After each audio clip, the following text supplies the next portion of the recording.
Doctor Yunus সাহেব, আপনি তো রীতিমতো ম্যাজিক দেখিয়ে দিলেন। আপনার ম্যাজিকে শুধু বাংলাদেশ না, সমগ্র বিশ্বে তাক লেগে গেছে। আপনি আপনার অন্তর্বর্তীকালীন সরকারের দায়িত্ব নেয়ার পর এই ১.৫ বছরের মাথায় বাংলাদেশে এত উন্নয়ন ঘটিয়েছেন, এত সংস্কার করেছেন, যার ফলে আপনি রাষ্ট্রের রাজস্ব আদায়ের হাজার কোটি টাকা দিয়ে তা সামাল দিতে পারলেন না। আপনাকে নতুন করে ২.৫ থেকে ৩ লাখ কোটি টাকা ঋণ নিতে হলো, যেই ঋণের বেশিরভাগ অংশই বৈদেশিক ঋণ। আচ্ছা ডক্টর ইউনুস সাহেব, এই টাকা দিয়ে আপনি করেছেন কি? রাষ্ট্রের কোন সেক্টরে কোন উন্নয়নটা আপনি ঘটিয়েছেন? কোন জায়গায় কি সংস্কারটা করেছেন? কোন সেক্টরের একটা খড়কুটা ছিঁড়ে আপনি দুটো বানিয়েছেন, একটু শুনি। হ্যাঁ, আপনি একদমই সংস্কার করেননি এমন ঢাহা মিথ্যা কথা আমি বলবো না। গতকাল বা পরশু দেখলাম আপনার এক অবিস্মরণীয় সংস্কার আমাদের সামনে এসে হাজির হয়েছে। অভূতপূর্ব এক সংস্কার আপনি করেছেন। পুলিশের পোশাক পরিবর্তন করে তাদেরকে নাইট গার্ডের পোশাক ধরিয়ে দিয়েছেন, তাদেরকে সিকিউরিটি গার্ডের পোশাক ধরিয়ে দিয়েছেন। আমি জানি না পুলিশ কর্মকর্তারা, পুলিশ ভাই বোনরা যারা রয়েছেন, তারা নতুন ড্রেস পরে কতটা আনন্দিত, না চাপা ক্ষোভ নিয়ে আছেন, তারা চাপা কষ্ট নিয়ে আছেন, সেটা তারাই ভালো বলতে পারবেন। বাট একটা ইন্টারেস্টিং বিষয় হলো, পুলিশের ড্রেস পরিবর্তন করতে ডক্টর ইউনুসের সরকারের ১.৫ বছর সময় লেগে গেছে। এই ডক্টর ইউনুসের হাতে রাষ্ট্র ক্ষমতা দেয়া হয়েছিল রাষ্ট্রটাকে উন্নয়ন ঘটানোর জন্য। তিনি একজন ইন্টারন্যাশনাল ব্যক্তিত্ব, তিনি নোবেল লরিয়েট, তিনি ইন্টারন্যাশনাল চিন্তাধারা থেকে এই দেশকে নতুন করে সাজাবেন, এই দেশে তিনি অনেক কিছু দিবেন, এই দেশকে উন্নয়নের রোল মডেলে তিনি ভাসিয়ে দিবেন। অথচ সেই সরকারের হাতে পুলিশের পোশাক পরিবর্তন করতে ১.৫ বছরের মতো সময় লেগে যায়। এই পুলিশের পোশাক পরিবর্তন ছাড়া আর কোন জায়গায় কি উন্নয়নটা বা সংস্কারটা আপনি ঘটিয়েছেন, একটু শুনি। দর্শক শ্রোতা, আপনাদের চোখে যদি পড়ে থাকে তাহলে আপনারা একটু কমেন্টে জানাবেন তো, যে কোন জায়গায় কোন সেক্টরে ধরে ধরে উনি উন্নয়ন করেছে। তাহলে আমার প্রশ্ন, টাকা গেছে কোথায়? কেন রাষ্ট্রের হাজার কোটি টাকা রাজস্ব আদায় হওয়ার পরেও নতুন করে ঋণ নিতে হবে?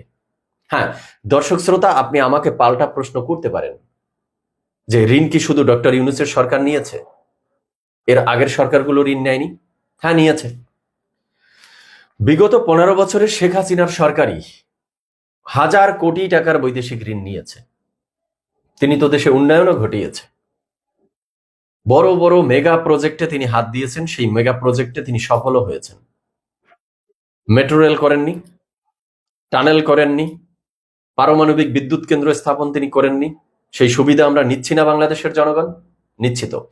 যদিও আমি ব্যক্তিগতভাবে ঋণ করে ঘি খাওয়ার পক্ষে না, আমি নিজের ইনকাম দিয়ে ডাল ভাত খাওয়ার পক্ষে। বাট একটা রাষ্ট্রের চিন্তা, বৃহৎ চিন্তা মাথায় রেখে সরকারদের, যখন যেই সরকার ক্ষমতায় আসে তাদেরই দেশ থেকে, দেশের বাহির থেকে ঋণ নিতে হয়, সহায়তা নিতে হয় বিভিন্ন শর্তে। বাট সেটা দিয়ে তারা দেশের উন্নয়নও করে থাকেন, দেশের স্বার্থে কাজও করে থাকেন। হ্যাঁ, আমি বলছি না যে বিগত সরকাররা যত ঋণ নিয়েছে তা দিয়ে একদম ফ্রেশ মাইন্ডে শুধু উন্নয়নই ঘটিয়েছে। সেখানে তারা দুর্নীতি করেনি, টাকা পাচার করেনি, সেটা আমি বলছি না। করেছে, দুর্নীতি করেছে, টাকা পাচার করেছে, অনেক অনেক অন্যায় তারা করেছে, অপরাধ করেছে, কিন্তু উন্নয়নটাও তো ঘটিয়েছে। তাহলে আমাকে বলুন, ডক্টর ইউনূসের সরকার এই ১.৫ বছরে দেশের কোন জায়গায় কি উন্নয়নটা ঘটিয়েছে? তাকে কেন ঋণটা নিতে হবে? তার ঋণের এগেনস্টে আমাকে দেখাতে হবে, এই জনগণকে দেখাতে হবে যে সে কোন জায়গায় কি উন্নয়ন ঘটাতে গিয়ে বাহির থেকে ঋণ নিতে হয়েছে, বিদেশের সাথে তাকে চুক্তি করতে হয়েছে, কি ঘটিয়েছে তিনি দেশের। দেশের প্রতিটা সেক্টরে ধ্বংস, অস্থিতিশীলতা ছাড়া তিনি আর কি দিতে পেরেছেন আমাদের? তাহলে টাকাগুলো গেল কোথায়, এটাই তো প্রশ্ন। হ্যাঁ, টাকা কোথায় গিয়েছে আমরা তো দেখতে পাচ্ছি। আমরা জনগণ, আম জনগণ, সাধারণ জনগণ হিসাবে XYZ, আমরা তো ট্যাক্স ঠিক মতো দিয়ে থাকি, আমরা তো ভ্যাট ঠিক মতো দিয়ে থাকি, আমাদের দিক থেকে তো রাজস্ব ফাঁকি হচ্ছে না।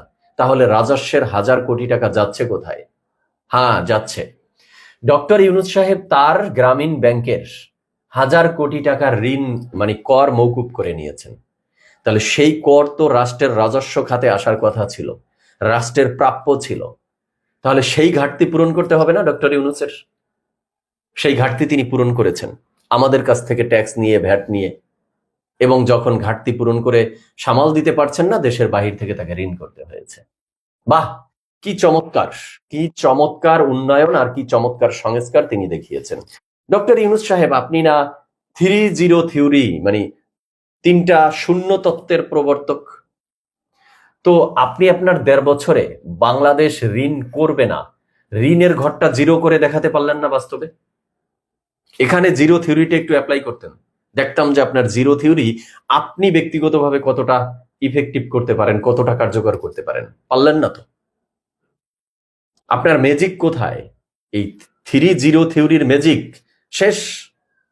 পারলেন না, আপনি নিজেই অ্যাপ্লাই করতে পারলেন না। আর কোথায় গেছে টাকা? ডক্টর ইউনূস সাহেব তার গ্রামীণ ব্যাংকের কর মওকুফ করে দিয়েছেন, সেই ঘাটতি পূরণ করেছেন আমাদের কাছ থেকে রাজস্ব আদায় করে, দেশের বাহির থেকে ঋণ করে। আর কোথায় গেছে?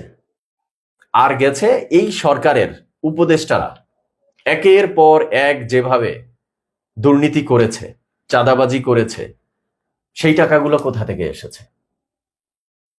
তারা আখের গুছিয়ে ফেলেছে না তাদের?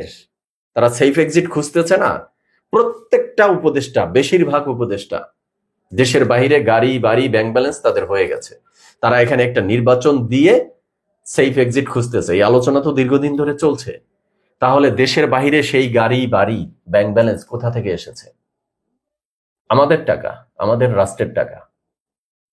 তাহলে এবার হিসাবটা ক্লিয়ার যে ডক্টর ইউনূস তার নিজের গ্রামীণ ব্যাংকের কর মওকুফ করা, তার এই অন্তর্বর্তীকালীন সরকারের উপদেষ্টা বডি যে হাজার হাজার কোটি টাকার দুর্নীতি করেছে, লোপাট করেছে, দেশের বাইরে পাচার করেছে, যার ফলে এই সরকার দিশেহারা হয়ে গেছে, অর্থনৈতিক খাত প্রায় ডুবে যাওয়ার পথে, যার ফলে তাকে টিকে থাকতে গিয়ে দেশের বাহির থেকে নতুন করে 2.5 থেকে 3 লাখ কোটি টাকা ঋণ করতে হয়েছে।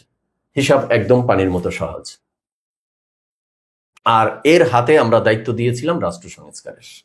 তো এবার দর্শক শ্রোতা বুঝুন, কারা কারা যেন তাকে 50 বছরের জন্য এই রাষ্ট্রে চাচ্ছেন। তিনি নিজেই তো দেশের বাহিরে গিয়ে এই উক্তি দিয়ে এসেছিলেন। আমি জানি না, আমি কোনোদিন শুনিও নি, ডক্টর ইউনূসের মুখেই এটা ফার্স্ট শুনেছি যে তাকে নাকি এই রাষ্ট্রে কেউ 50 বছরের জন্য চাচ্ছে। যদি কেউ চেয়ে থাকেন তাহলে হাত জাগান, প্রেস ক্লাবের সামনে যান, যমুনার সামনে যান, তাকে 50 বছরের জন্য আমন্ত্রণ জানান, এই দেশে রেখে দেন। তাহলে এই দেশ 50 বছর পর্যন্ত আর দেশের অস্তিত্বও থাকা লাগবে না। হ্যাঁ, এমনই একজন মহাজন এনে আমরা এখানে বসিয়েছি।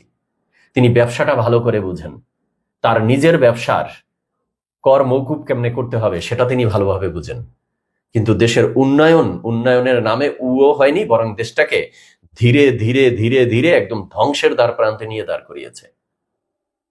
নতুন করে ঋণ করেছে। জানি না যে ফেব্রুয়ারিতে যদি নির্বাচন হয়, এখনো তো 3 মাস আছে, এই 3 মাসে আবার নতুন করে কত হাজার কোটি টাকা ঋণ করে তারা এখান থেকে পালায়, সেইটাই এখন আসলে দেখার বিষয়, বা সেইটাই এখন ভয়ের বিষয় আমার কাছে মনে হচ্ছে। কারণ এখন পর্যন্ত তো জানছি যে 2.5 লাখ বা 3 লাখ কোটি টাকা ঋণ করেছে। তারা চলে যাওয়ার পরে আসল তথ্যটা জানা যাবে যে তারা কত হাজার কোটি টাকা ঋণ করে গেছেন, অথচ ঋণের একটা টাকাও এই দেশের মানুষের স্বার্থে কোনো উন্নয়নমূলক কাজে, কোনো সংস্কারমূলক কাজে খাটানোই হলো না। তাহলে টাকাগুলো গেল কোথায়? তাহলে দিন শেষে এসে এই কথা বলতে হয় কিনা যে আগের সরকারই ভালো ছিল, তারা দুর্নীতি করেছে, টাকা পাচার করেছে, আবার রাষ্ট্রের মানুষের স্বার্থে কাজও করেছে।